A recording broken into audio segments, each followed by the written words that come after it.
This is week 5, if you can believe it, of our Justice for the Poor series. Last week, I just wanted to say how impressed I was with our conversation last week, and thank you all for doing such a great job and engaging with the material so well. That's exactly what we want out of this time together, so thank you. Tonight, we are jumping into a big world, global conversation of poverty. I told Jonathan he was going to be really excited when he watched the video tonight, and it's because we're going to talk about Bono for a second. So, the key issue for tonight, which I remembered to talk about, is that Christians have a responsibility to our brothers and sisters all around the world. And we're going to dive into what that responsibility might look like, or if we think we do have that responsibility, and how the decisions that we make as a very powerful country affect the rest of the world. So let me read this welcome, and then we'll dive into the video. And remember, there are sheets on your table for you to take notes, because I'm going to ask you stuff about the video, and I'm going to ask you things that stood out to you, so take notes as we're watching.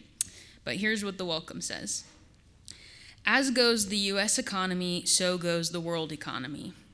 Christians serve in mission to the poor all around the world. For the first time in history, we have the information, knowledge, technology, and resources to bring the worst of global poverty virtually to an end. What we don't have is the moral and political will to do so. And it is becoming clear that it will take a new moral energy to create that political will. So keep that in mind as we watch our video for the evening. Okay. Jim Wallace has a pretty cool life, I think. He gets to meet a lot of interesting people. So before we get started on the first question, what stood out to you from this video? What did you learn? What surprised you? What didn't surprise you?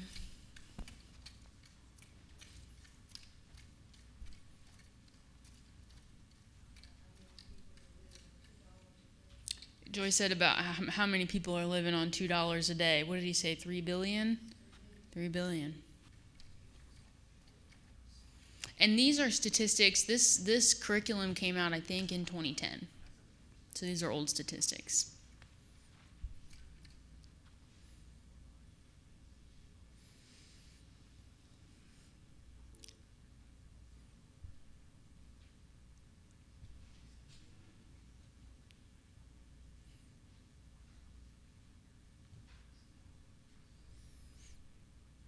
Jamie? Here you go. Yeah, George is going to hand you a microphone. Faith, hope, action, and change. Very good. Thank you, Jamie. Faith, hope, action, and change.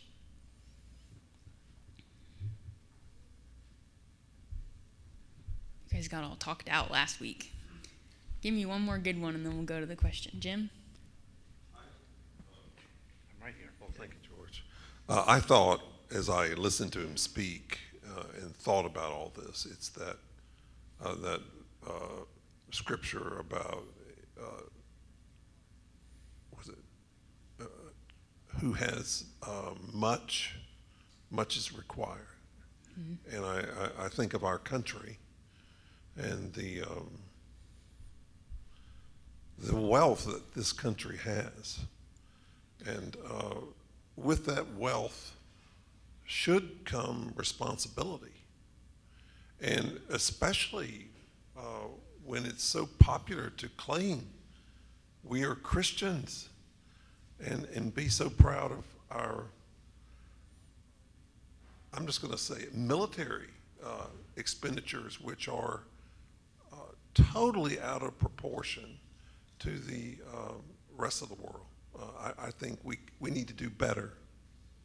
Thank you, Jim.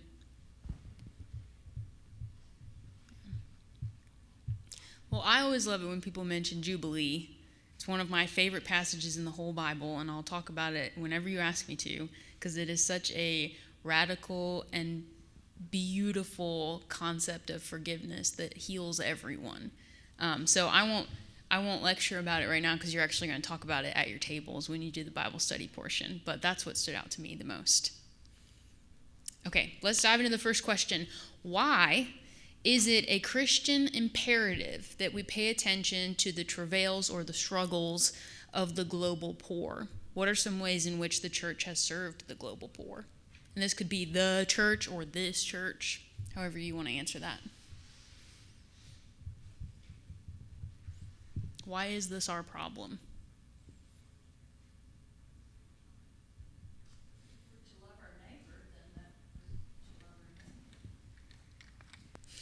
Say it in the microphone. It is a way to show that you love your neighbor. Our neighbor on the other side of the world, too. Yeah. What else? Why is this our problem?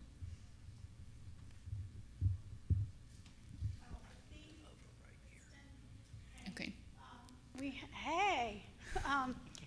We have resources to help those who don't, that have need. And I think it's not an obligation. It's just, the right thing to do. Mm-hmm. And even as our own selves as being some of those resources. Yep. With privilege comes responsibility. You're exactly right. Allison? I was just going to point out that when we are helping the global poor, we also are learning their perspective on how to solve problems, on how to solve their problems, but their insights on our problems also. I think we forget how much we need to learn. We tend to think we have all the answers. And it is very freeing to realize that we don't. We don't have a monopoly on the answers. Yeah, very good. Something that the poor in other cultures experience so well that we don't necessarily is this family community, and almost a tribal nature of everyone working together to make sure that everyone is okay. And they have systems in place that we couldn't even dream of doing in our society, that keep them alive and happy and thriving in their own ways. Any other answers? Okay, let's jump to the next question. How has globalization affected the poor around the world? How have U.S. policy decisions affected the process of globalization? What environmental effects has globalization had on the poor?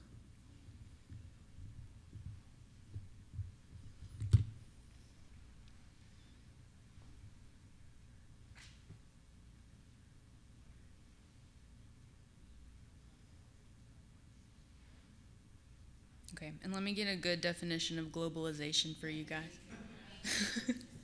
I was like, how can I explain this well? Let me just get a good definition for you. Globalization is the increasing interconnection and interdependence of the world's economies, cultures, and populations, driven by cross-border flow of goods and services. So it's our cultures connecting to each other. It's us sharing goods and services. It's us buying materials from other countries, paying other countries to take our trash. Those kind of things that have in a world economy network. So how has that affected the poor around the world, and what has the U.S.'s policy done to affect that? Phil? Okay, I'll bite. Thank you. I mean, there are a lot of different views on this. It's a very complicated issue, but I would submit that globalization has had many benefits for poor people around the world. Something you hear a lot in the development world and the trade world is the phrase, a rising tide lifts all boats. And industrialization, technical education, employment opportunities have emerged around the world because of globalization. Other people have paid the price. It's certainly true that shifting manufacturing jobs from the United States and Western Europe to other countries has placed a real burden on American society, for example. And in terms of the environment, I mean, you touched on one thing. Shipping our trash, to developing countries is obviously has many negative effects, and it's not something that should be allowed. And more countries are standing up and saying that they don't need to accept that anymore. I think that last thing I'll say is on the topic of climate change and global warming. There continues to be huge debates around the world about not that climate change is a problem, because almost everybody has accepted that, but how we should share responsibility for fixing it. And that gets to the problem of the tragedy of the commons, where if everybody wants other people to solve the problems while they only take the benefits, then we're going to remain in a death spiral. Thank you. Mm-hmm. Thank you, Phil. Great perspective.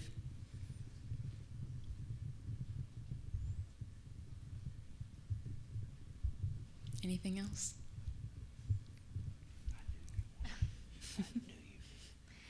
I mean, I would just say that to this question specifically, it kind of goes back to Hal's point around it's not too far off to say that the person on the other side of the world is our neighbor, because now we're often working with them, and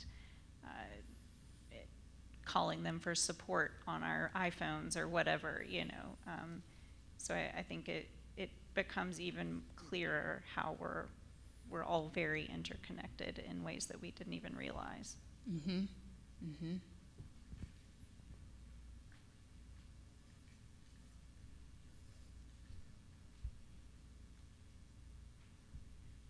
Anything else?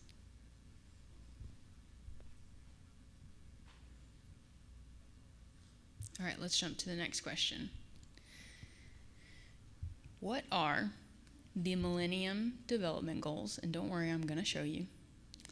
And what are some of the ways in which the church as a whole can help with these goals? The questions for this week were not tied well to the video, but I looked this up because I wasn't sure what the Millennium Goals were. So if you jump to the next slide, these are 8 goals that were set by the United Nations before this study came out. So this study came out in 2010. So before then, with a goal of reaching these by 2015. So take a minute to look at these. These goals are just something that all countries in the United Nations thought, this is where we want the world to be by 2015. They want to eradicate extreme poverty and hunger, achieve universal primary education, promote gender equality and empower women, reduce child mortality, improve maternal health, combat HIV and AIDS, malaria and other diseases, ensure environmental sustainability, and global partnerships for development. So these were the goals set for 2015. Did we reach them? No, we did not. So they developed another set of goals, even more of them, and I believe from the study I did today, these goals are supposed to be met by 2030. So if you'll jump to the next slide, we now have 17 goals that we cannot reach by 2030. But I think the idea is to understand the spirit of them and to think about the little ways that your involvement matters. So these goals are worldwide no poverty, zero hunger, good health and well-being, quality education, gender equality, clean water and sanitation, affordable and clean energy, decent work and economic growth, industry, innovation and infrastructure, reduced inequalities, sustainable cities and communities, responsible consumption and production, climate action, life below water, life on land, peace, justice, and strong institutions, and partnerships for the goals. How do these make you feel?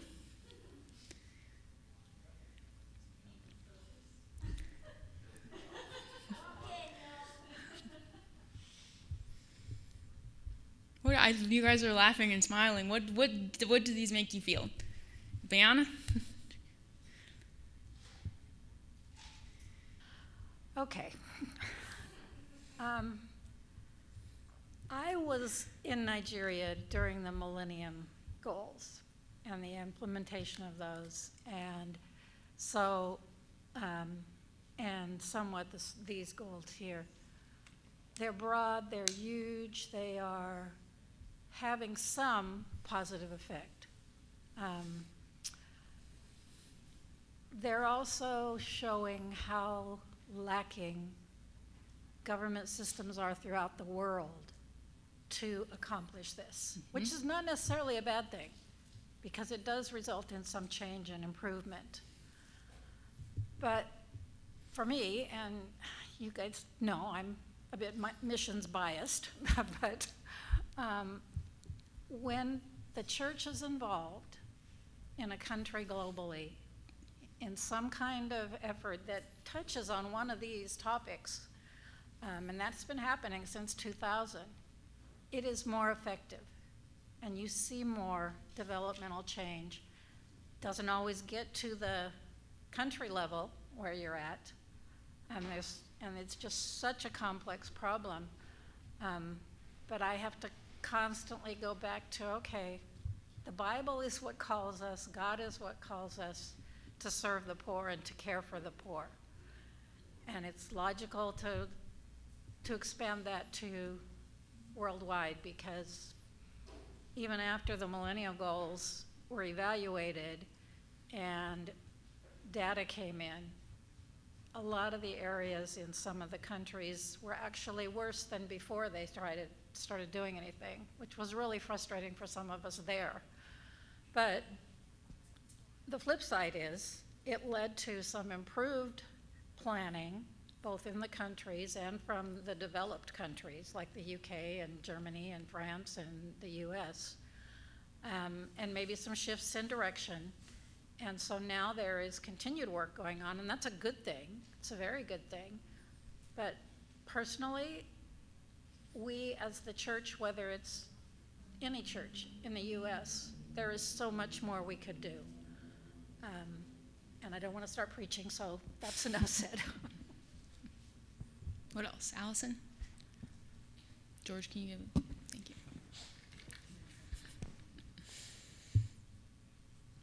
As someone who has been involved in development work professionally in the government and also in some missions work through the church, I would say these goals, first of all, I have seen in the past week or so a lot of commentary in the press about how these goals might have been written by academics and are for academics because they are so kind of abstract.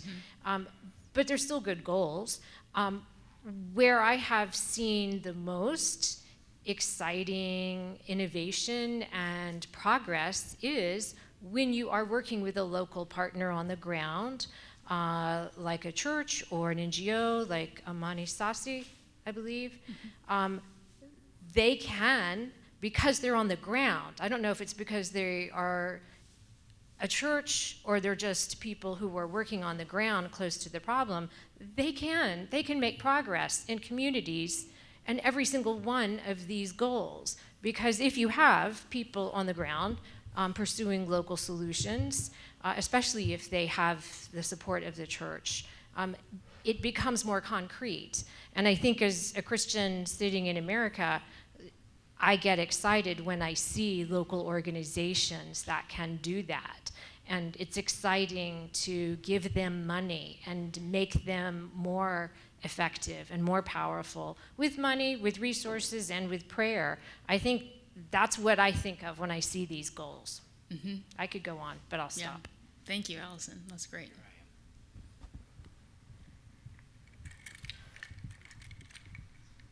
Any other thoughts, Glenn?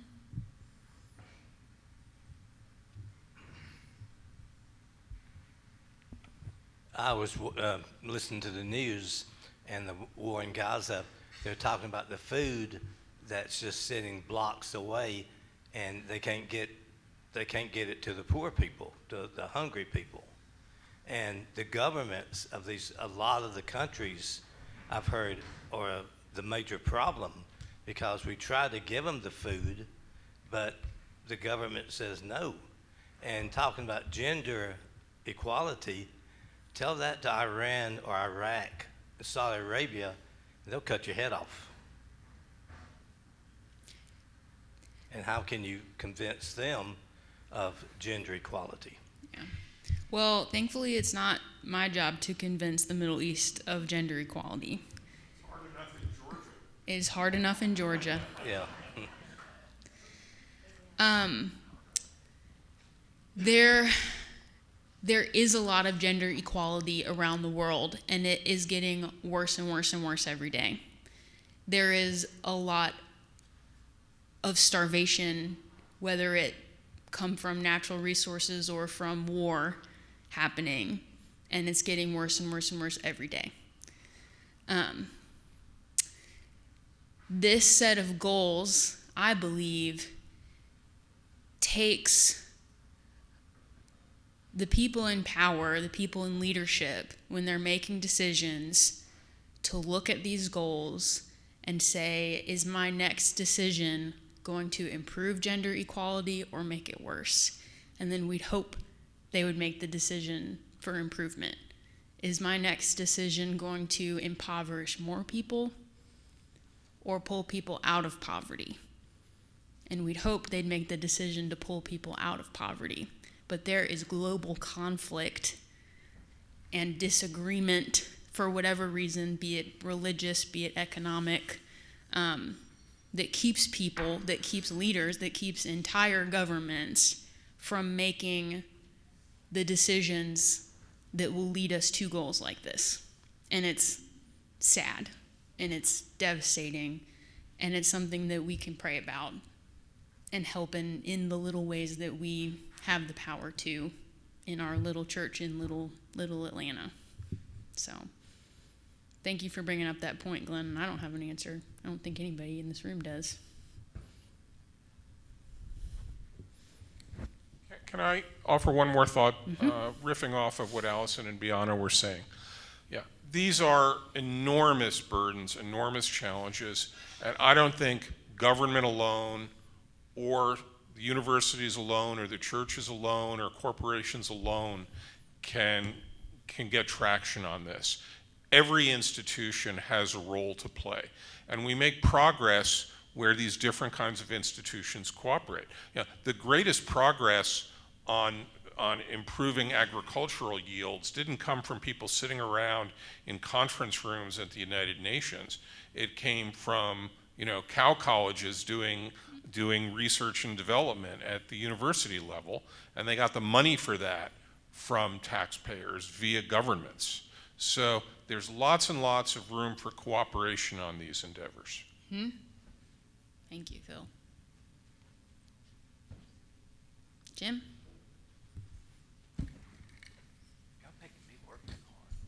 One word that I'm picking up on is sustainable. Yep. Development goals. And I used to tell our missionaries and our partners that the most frightening word that could ever be asked or presented to a missionary is the word sustainable. Is what you're doing right now sustainable? Like, what if you got sick, heaven forbid, and had to leave?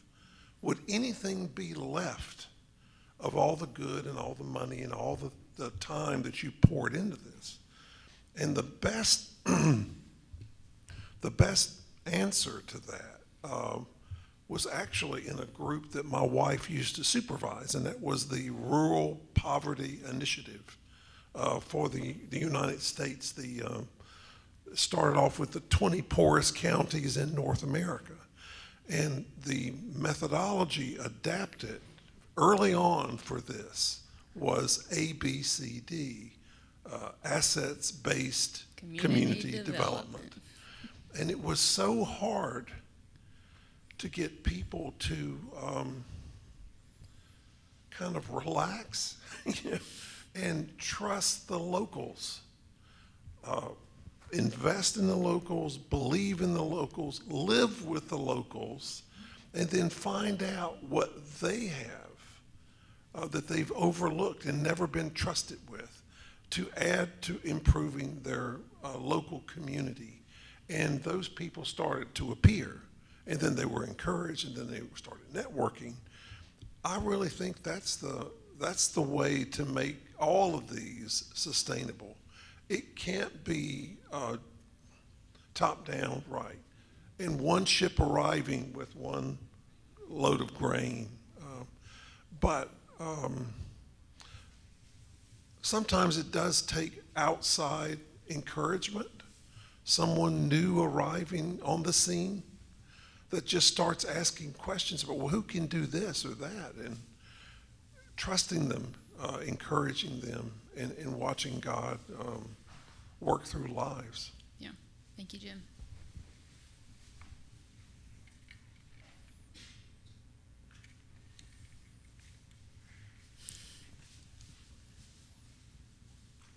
Yeah, I choose my words very carefully.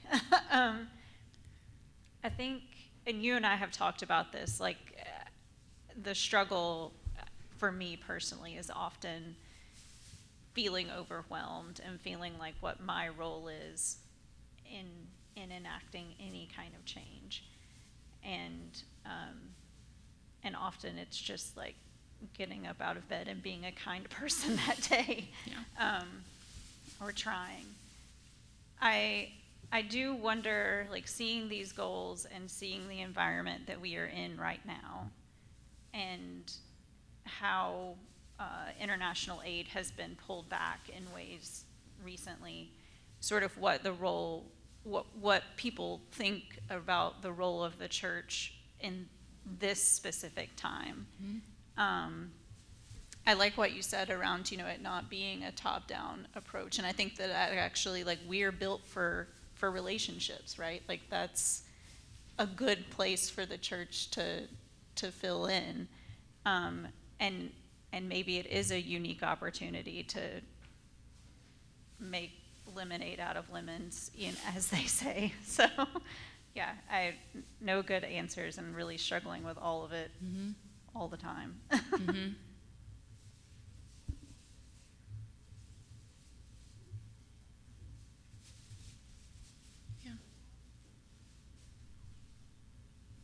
Okay, thank you all. I think we have one more question. Yes, okay. Jim Wallace tells the story of sharing about social justice with his two sons, named Luke and Jack. How do you talk to the children and young people in your lives about justice issues? Or how would you if you had a child or young person in your life? Clara, what do you know about social justice issues? If you're trying to explain it to them, don't explain it with big words that are very confusing, because then they're not going to get the point. They're just going to get bored and not get the point. So explain it with kid-friendly words and not, like, big words, and keep it short. Don't make it a big, long lecture, because those are the most boring. Keep it short. Thank you, Clara. You are wise beyond your years.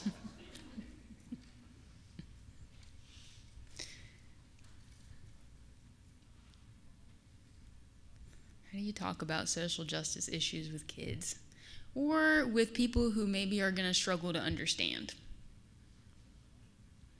Fairness, sharing, those are concepts that kids understand. Fairness, sharing are very good kid concepts. Kids understand that better than adults do. Sharing is caring. You're exactly right, Clara.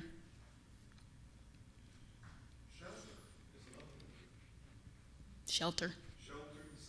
Shelter, safety. And I think also take them along as you're doing things. Explain why you do what you do to get those justice ideas across.